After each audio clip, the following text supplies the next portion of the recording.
Martin, and welcome to another great edition for Astronomy for Beginners. And today I'm going to do another product review on the latest product that's now been launched by Skywatcher, and this is the SynGuider 2.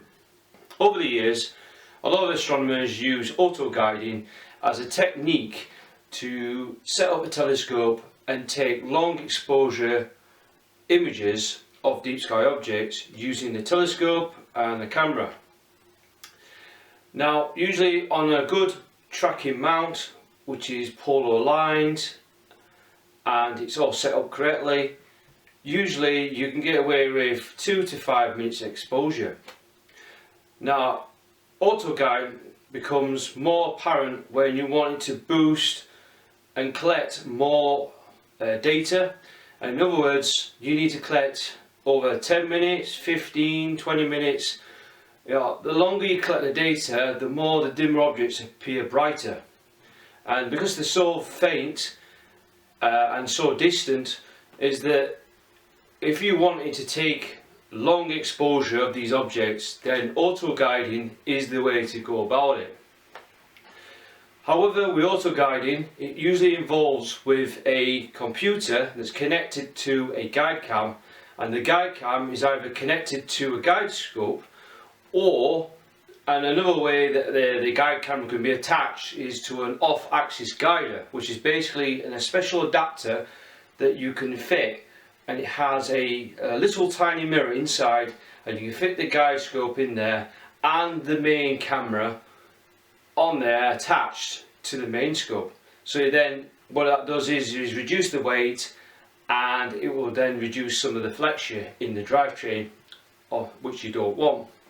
However, again, despite with all this setup, you still need a computer to control the guide camera, so that once you've got it set up, it can basically will be able to lock onto a star. And what this guide camera will do, detect the motions of the star, and if it starts to drift via the ST4 lead, it basically tells the mount where to speed up or slow down if there's any motion of the star detected. And by doing that, what that does is it enables the mount to track much more effectively, and also you can take longer exposures, and that's why auto guiding becomes more apparent.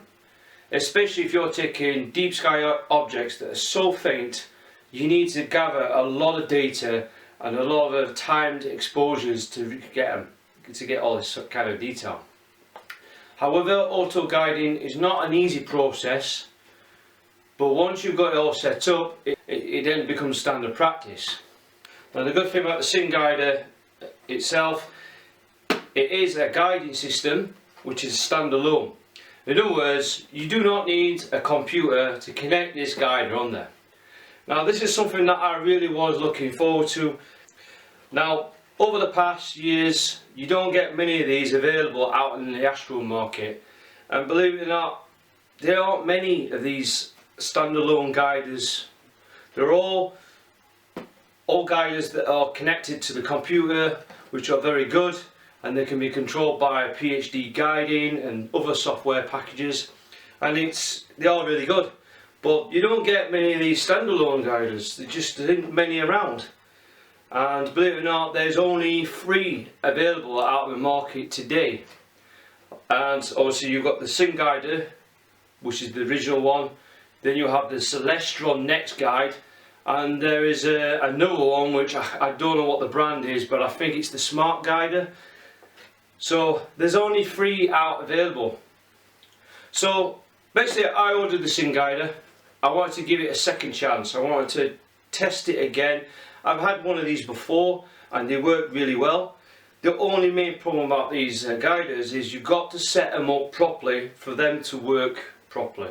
I actually fitted one of these on an ST80, which is an 80mm guide scope, attached onto my Orion Quattro 8-inch reflector, and I was guiding on the setup with an NEQ6 quite well with this auto guider. I ordered this from Trinket Astronomy, and got it for a good price, £209, which was a good price for this SynGuider.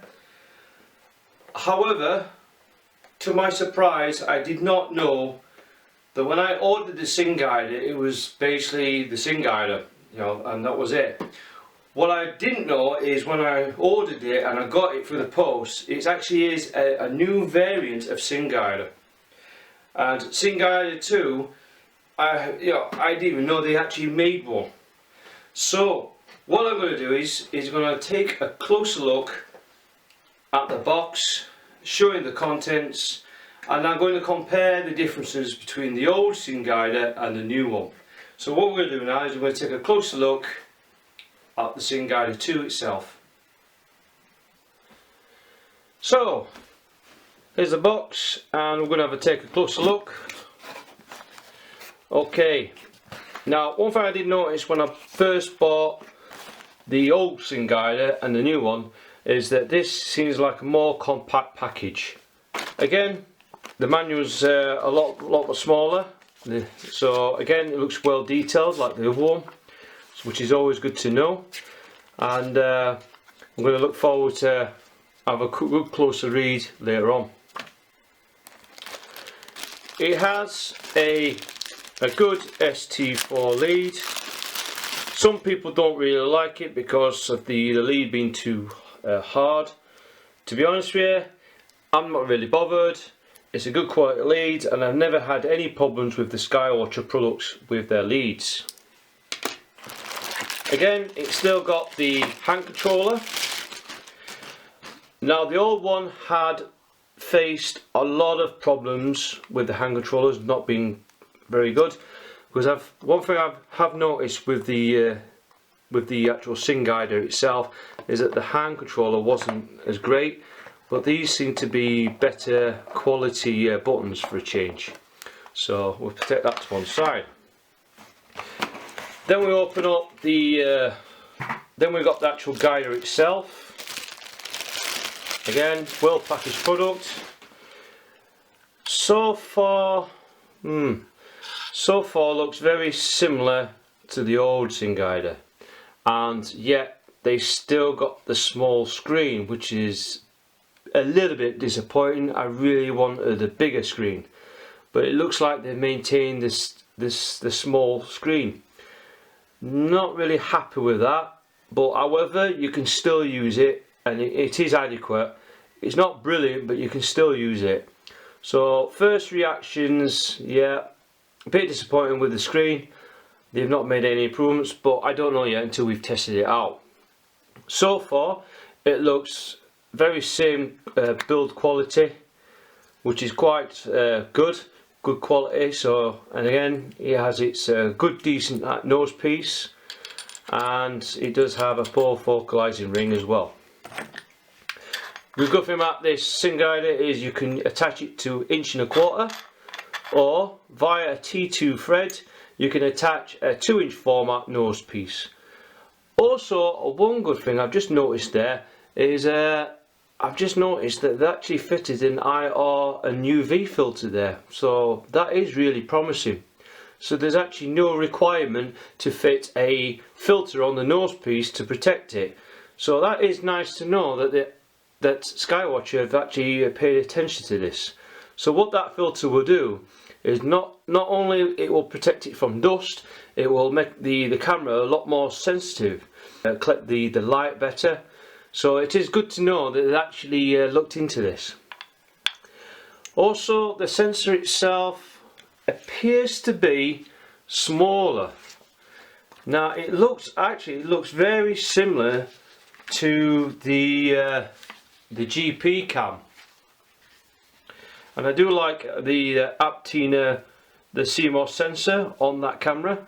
And in fact, let's take a closer look at the manual itself.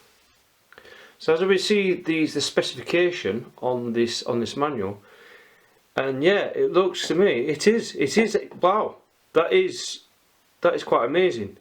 It's very similar to the GP camera. So it's an Aptina sensor. Also, you still need a 2.1 jack to power it. and it looks to me you can actually use the USB to power it, so that way as well. Also, I noticed the sensitivity, the exposure times are way different. So it's from 2 to 2000 milliseconds. So this is interesting. So basically there is a massive difference between the SynGuider 2 and the SynGuider. So what we're going to do is we're going to take a closer look, compare the specifications and see what you think.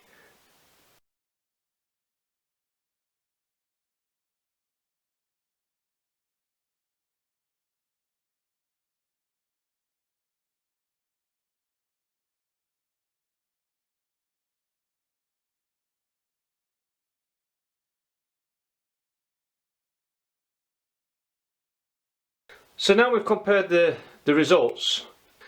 The SynGuider 2 is a very different camera. It's got a different chip, which is good to know, because I do like the GP camera from Amateur Astro, and that has got an amazing chip for it as well. And I'm glad that this SynGuider also shares the same chip.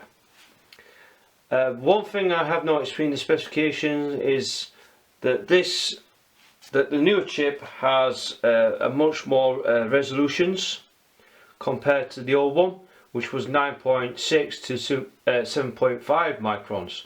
So it's a much more high resolution chip on the SynGuider 2. Also, the power supply, there's a lot less drain. Now the old one was around about 250 milliamps, but this one is 150 milliamps. And again, with that setup, it means, all that means to you is that you're going to use a lot less power, and basically your battery is going to last a lot longer on this SynGuider 2. Also, the other one, the old SynGuider, had exposure time from 1 to 400 to 4096 milliseconds, which seems like you need a lot of time to expose the stars. But believe me, you do not need to go more than 4 seconds. You just want to have the camera so that you can just see the stars. That's the whole idea.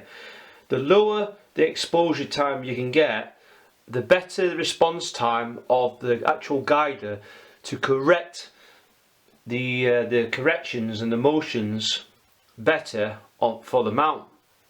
So again, if you have 4 seconds of exposure, it means it takes 4 seconds for that star to drift.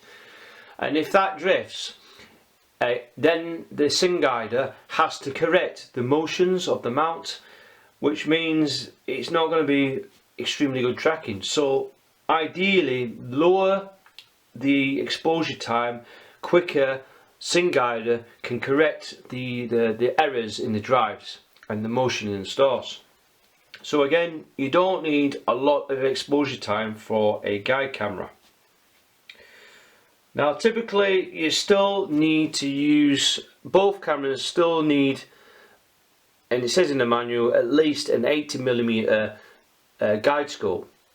But in part 2 I'm going to try and work out and get this SynGuider to actually work on a 50mm guide scope.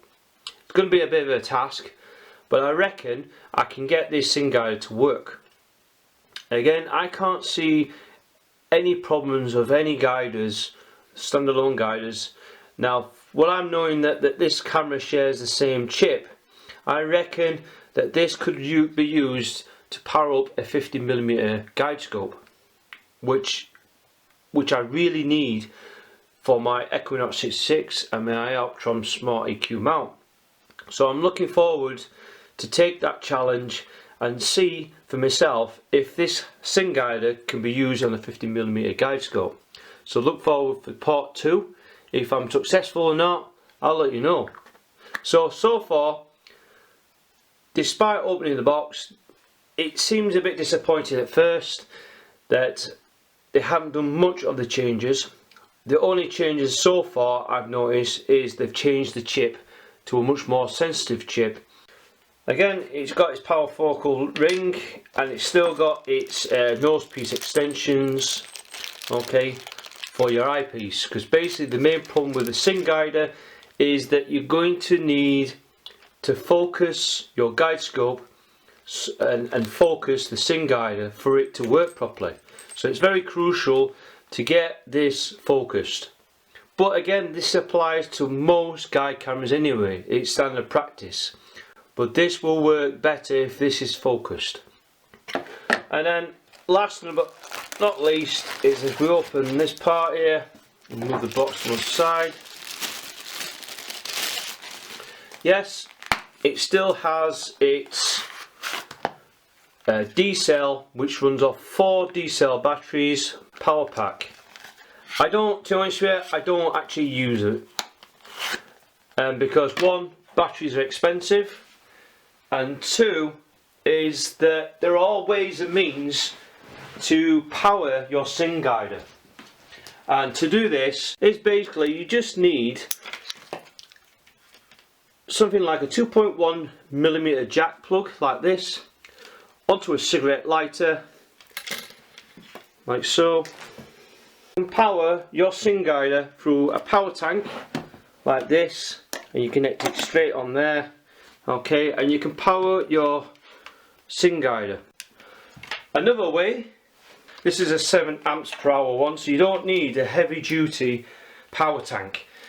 And the good thing is with Skywatcher is you can connect this plug on there, switch her on, and obviously immediately now I've just seen the screen saying SynGuider 1.1, and that's a bit of a good sign because it's actually got the most up-to-date firmware. So far the screen looks a lot more, it's a little bit different, but it does seem a little bit clearer, so it seems to be in high res, which is a good sign. The good thing is at the moment you can't really see it very well, but at night it looks really dim, but at night it's actually quite bright. So when you place it onto the guide scope and all that, you should be able to see it and all that. But at the moment I'm not going to go through the actual controls of the SynGuider. I'm not going to here to show you that. I'm going to show you that on part 2. You can connect it to the handset, and the good thing about the SynGuider is that you can disconnect the handset, especially once you're guiding. You can disconnect the handset, no problems, and you don't have this handset dangling about. But one thing I'm going to test is I'm going to test the actual buttons. So again, adjusting the buttons. Actually, I'm on 1200 seconds and then 2000 milliseconds. So far the buttons are a lot better, because I know on the original SynGuider you had to really press the buttons for them to work, and there was quite a delay. But the buttons here are a lot more sensitive, a lot more, yeah. So far a massive improvement to the handset. It's still got the typical same layout as before. You click on menu and it gives you a variety of other things. So again, the directional buttons, yeah, massive improvement on the handset already. So that's good to know that the Skywatcher have actually took notice of this. So again, and the thing was this handset, you can disconnect it. So far the leads in there are a lot more robust as well. They seem to clip in really well, which is always good news. We'll try the auto guider port, the ST4 lead. Now this is the lead that you need to connect the guider and connect it to the mount. And so far these are really good connections. Really happy with that. They really took notice of that. Massive improvement on the cables. However, one thing I do think they should supply Skywatcher is provide a 2.1mm jack. I think they should actually should include a 2.1mm jack system, like a cigarette lighter or something like that. Now this is just a power thing that I use to connect my battery, my lithium battery. Which is another good thing about this SynGuider, is you don't really need a power tank. You can power up any battery with the SynGuider, providing you don't go less than 4.5 volts and you don't go maximum of the 12 volts. And around 2 amps is okay. Because this withdraws a very low ampage of 150 milliamps, you don't need a lot of amps.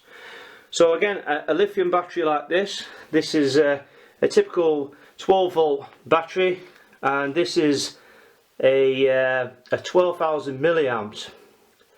Now again, with different power leads and all that, I can actually probably charge this SynGuider with the USB port. So you can actually use the USB, because this has got power of 5 volts and 2 amps.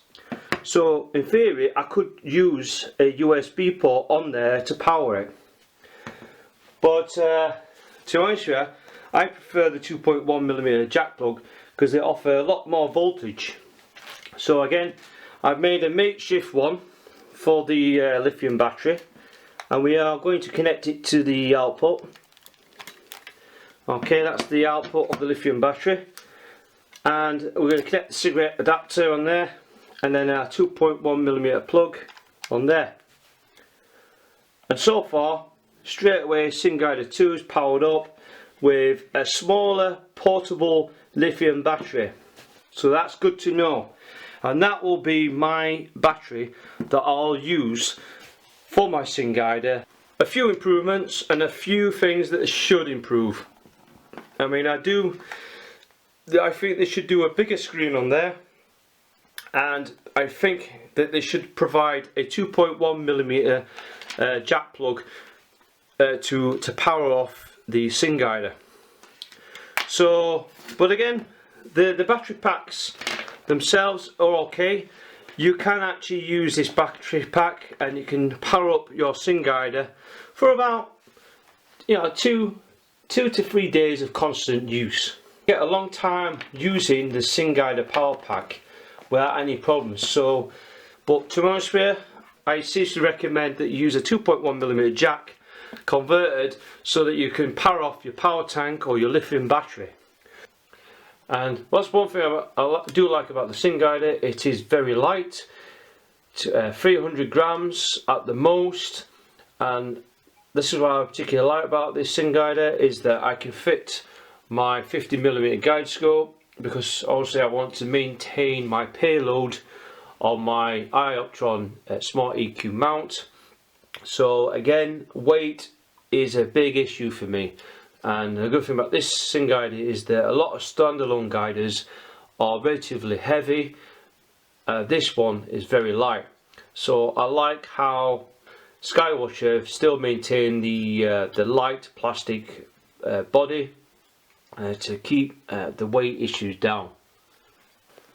Using a guide scope like this, for the SynGuider to work properly, now the focal ring can be used for several things, and using a good 25mm eyepiece or whatever you use, using an eyepiece like this, using the focal ring, you basically using the draw tube on the guide scope, you basically slide the eyepiece up and down like so, and once your star is focused, you then use the focal ring, loosen the clamp, and then once you've got the star focus, you then retighten the position, and basically this will enable you to focus on the star, so then you can use the eyepiece again to find another guide star. And if you can't find a guide star, you just basically use the screws here on the guide scope and find another one. And again, that's what that focal ring is used for. This part here is just a nose piece extension. That's basically if the focal ring is, say, like you're focusing on a star and your focal ring is right on the edge. This is just to help to provide a little bit more for the guide scope to clamp in. However, one thing I have used these attachments, not just for the eyepiece, believe it or not, you can actually focus your image of the star using the SynGuider. And one thing I have found useful is if you attach the attachments on the SynGuider itself, I find that the parafocal ring, it is the best thing ever, because once you're focused on your SynGuider, okay, that parafocal ring will lock in place, and basically if you lock it in place like so, you are focused for definitely. So basically now, if your parafocal ring is tightened up and you've got the star in view, you basically can just disconnect your guide scope and your SynGuider without any dramas. And that's where this parafocal ring becomes really useful.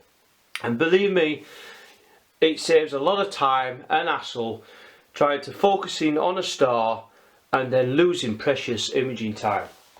I'm a big believer to basically get everything set up, because all basically you got to do is just connect everything together and then you're away. All you do is do your alignments, your pole alignment, and then your guiding. It's that simple. So this is where the parafocal ring becomes dead useful. So that's what it is. However, I don't know the focus on this at the moment, but when the skies do clear up, I will be able to test the SynGuider and able to focus it that way. But unfortunately, I'm in the UK, weather's pretty bad, I'm unable to test this device. That's the problem with the SynGuider, is that you need stars to focus on. I'm afraid you have to do it during your imaging session. So that's one bad thing about the SynGuider, is that you just can't use it during the day and do a rough focusing setup. So that is something else to point out. So apart from that, a few useful accessories like this helps the SynGuider a little bit. That concludes the first initial review on the SynGuider 2, and so far there's a few changes on it and there's a few things that I'm a bit disappointed on it.